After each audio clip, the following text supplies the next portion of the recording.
De grâce, arrêtons la démagogie, arrêtons de stigmatiser les parlementaires. C'est vraiment pas la solution à l'immensité des problèmes qui sont devant nous sur le plan financier. Moi, je serais pour s'il est intégré dans un ensemble de mesures. Il faut aussi que le Sénat le fasse.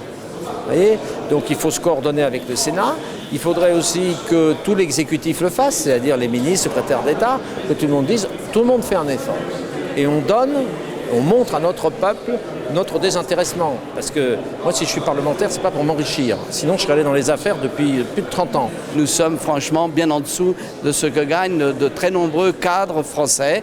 Donc il faut arrêter ce genre de conneries. La mesure proposée par Lionel, avec laquelle je travaille très souvent en phase, aujourd'hui est à contresens économique et c'est un non-sens politique. C'est flatter, je dirais, les plus bas instincts de l'antiparlementarisme qui est toujours en sommeil dans ce pays. Monsieur Lucas, qui est à la droite de l'UMP, essaye d'instiller aussi un message. Français, apprêtez-vous à diminuer vos salaires, apprêtez-vous à diminuer votre protection sociale.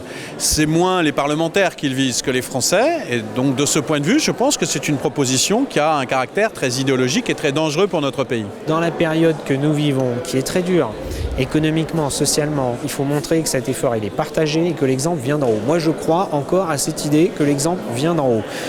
Pour autant, évidemment, il ne faut pas faire croire aux Français que ça suffira à régler le problème du déficit et de la dette. Monsieur Lucas ne fait que reprendre les amendements que nous avons déposés avec François de Rugy il y a quelques mois, demandant la baisse de l'indemnité des parlementaires. Donc nous disions à monsieur Lucas, même s'il appartient à la droite populaire, sur ce sujet précis de la baisse des indemnités parlementaires, bienvenue au club.